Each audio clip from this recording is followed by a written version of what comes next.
皆さんこんにちは、ときまるです。今日はなぜ物が捨てられないのかっていうのをちょっと心理学的な側面から考えていきたいと思います。ラジオ感覚でお聞きください。ちょっと最近の話で言うと、今日ヨガを終えました。ヨガの練習をとにかく朝。今日はレッドクラスっていうね、先生のカウントに合わせて1時間ちょっとぐらいやったんですけど、終わった後に夏休み来たなって思いましたね。まだこんなに寒いのにさ、最後、バーって寝てる時に、やっぱり疲れとかそういうものがぐーっと引き剥がされていって、夏休みを感じるんですよ。これ結構不思議で。で、だいたいフルでやった後っていうのは、結構僕はその夏休みを感じることが多いんですよね。ちょっとわかんないと思うけど、ヨガやってる人はもしかしたらわかるかもしれないけど。はい。ということで本題いきます。なぜね、やっぱ捨てられないのかっていう、それはやっぱりその心理的なことが関わっていると根底に。で、そもそもやっぱり人間の性質自体が、所有して安心感を得るとか、やっぱ動物的なところがあるので、やっぱ溜め込まないと、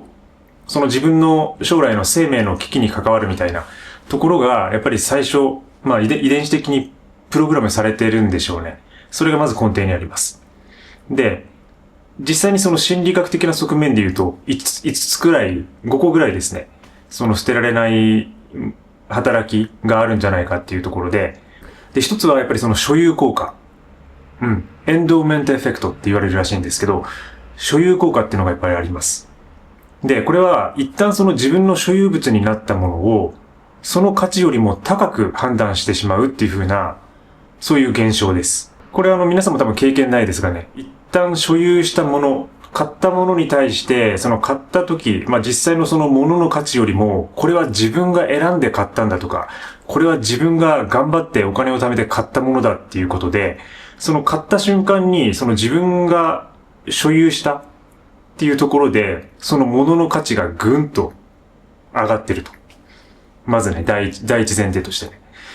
ね。で、これによってやっぱまだ使えるとか、で、高かったから買うときに、高かったからもったいないっていうね、そういう心理状態が働きます。それによって手放せないっていうことが起こるっていう。そういうことです。で、だからミニマリストとかミニマリズムの実践で、じゃあどういう風にしたらいいかっていうと、持ってることでね、精神的な負荷になってるってことを自覚するっていうことですね。それをね、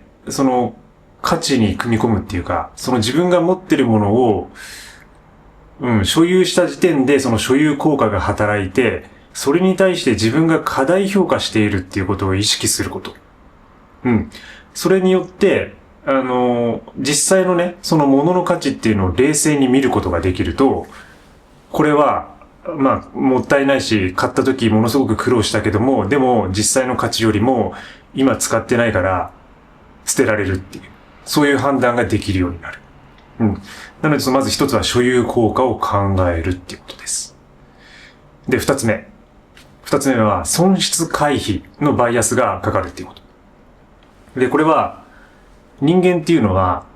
得る喜びよりも失う喜びの方が強く感じる性質があります。これ皆さんも経験あると思うんですけど、例えば、今まで自分が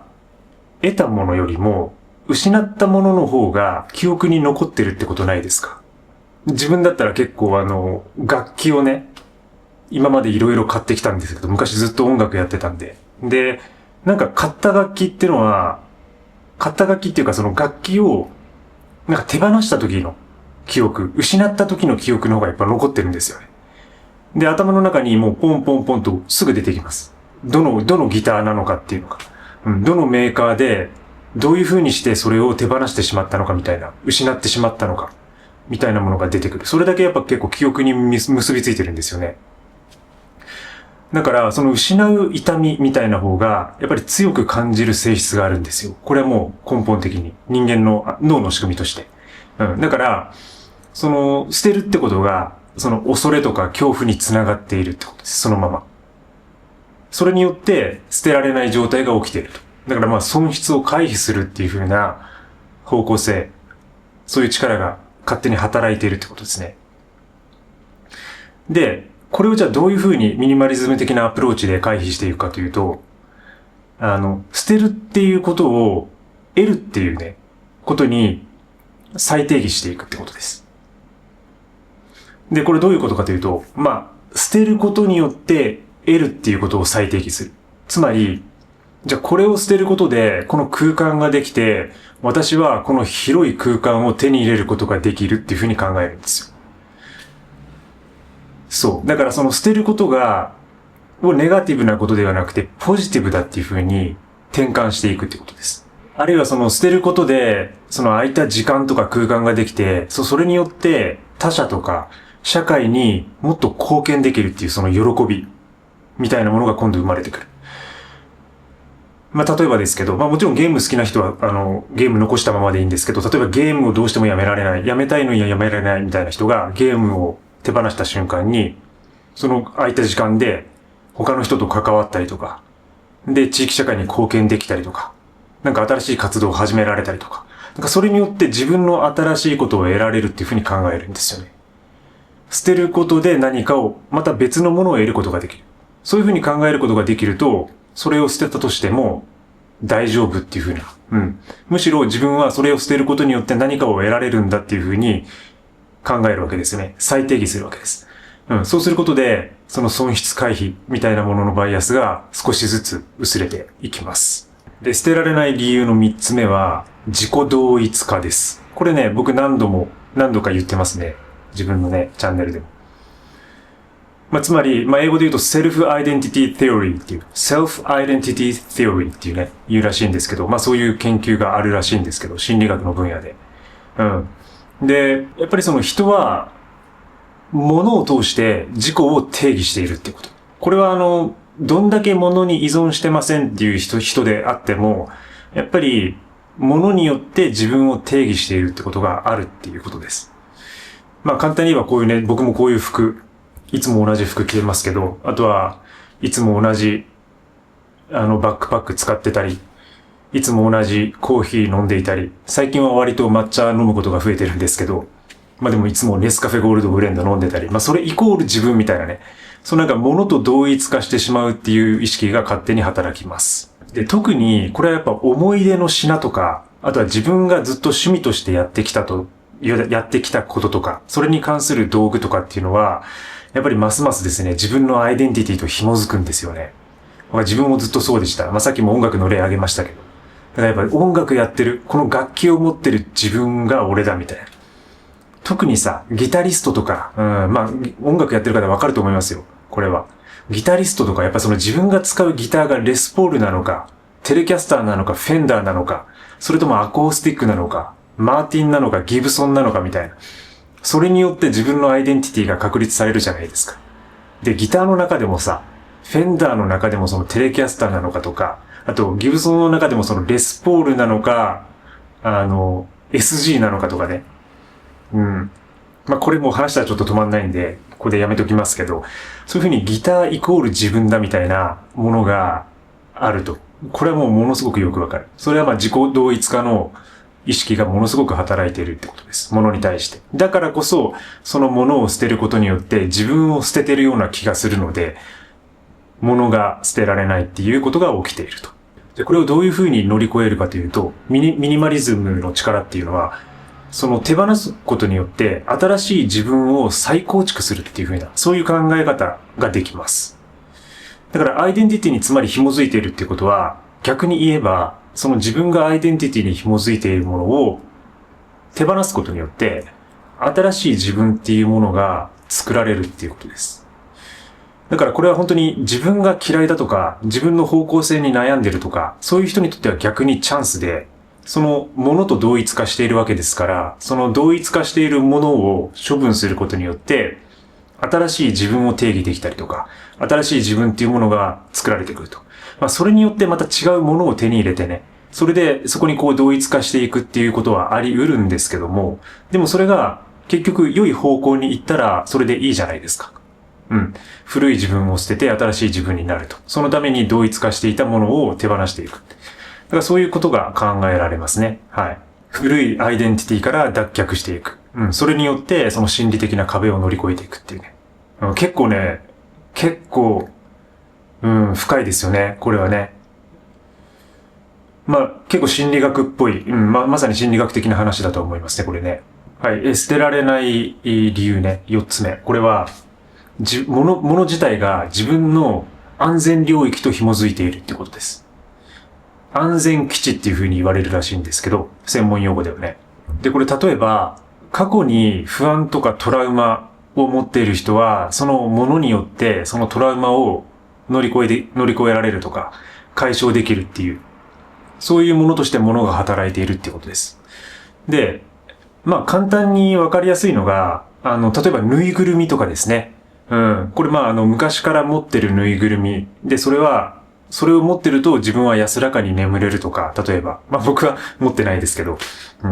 で、ぬいぐるみを、でもそのぬいぐるみっていうのは、その人にとってものすごく何かその手に入れた時とか、それが入ってきた時とか、あとはそれを日常的に使っているとか、そういうものに関しては、それが自分の安全領域と紐づくってことになるので、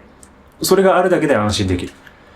だからこれはね、結構ね、手放しづらいというか、やっぱりそれがないことによって精神不安が大きくなったりとかっていうことがあるので、だから結構そのミニマリズム、物を減らす時の失敗っていうのは結構そういう側面も考えなければならないんですよね。それが、いかにその重要なのかっていうのは本当に人によって違うので、その自分の安全領域と結びついているものっていうのを手放すっていうことはなかなか厳しい。で、それを手放してしまうことによって自分の精神が不安定になるとか、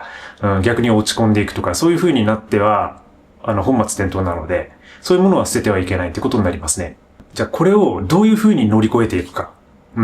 ミニマリズム的アプローチで乗り越えるかっていうと、その安全領域っていうものを物に求めるのではなくて、自分の習慣とかルーティーンに組み込むっていうことなんですよ。ルーティーンにすり替えるって言ってもいいかもしれません。だから例えばぬいぐるみがないと私は生活できない。ものすごく不安だ。寝ることができないっていう人は、最初は手放さなくていいです。ただ、逆にね、これもうまさにヨガなんですけど、ヨガを始めてみるとか、朝ね。で、瞑想を始めてみるとか。で、僕の場合は今完全にもう物が何もないので、まさにこういうことによって自分のトラウマとか不安とかを乗り越えてるなっていうふうに思うんですよね。考えてみたら。だからやっぱりヨガをやること、で瞑想すること、でランニングをすることみたいな、走ること、で山にたまに入ることとか、そういうものがそこで安心できるんですよ。だからもう夜とかも朝も結構瞑想やってるんですけど、それやれば大丈夫っていう。で、それって物に頼らないので、どこでもできるんですよね。だから本当に旅行中とか移動中とかもできるし、旅行中とか移動中にさ、そのぬいぐるみを持ち歩いて、寝れないからそれを持ち歩くっていうの結構大変じゃないですか。だから物に頼らずに自分の習慣的なところに落とし込んでいく。だから最初は併用しながらやっていって、で、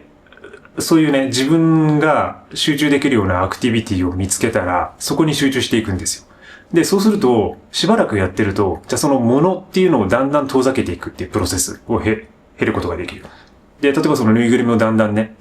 遠いところに置いていってとか、で、片付けボックスとか、そういういらないものボックスに一時的に入れるとか、で、次の段階でようやく処分するみたいな感じで、段階を踏んでですね、で、その間に自分が落ち着くとか、不安を解消できるような習慣とかを増やしていく。物に依存しない方法で、その心理的な領域に結びついたものをどんどん引き剥がしていくっていう感じですね。これだからかなり医療的というか結構メディカル的な領域でもあるし、結構その心理学的なアプローチ、心理学の先生とかが推奨するような方法でもあるのかもしれないですね。そんな感じ。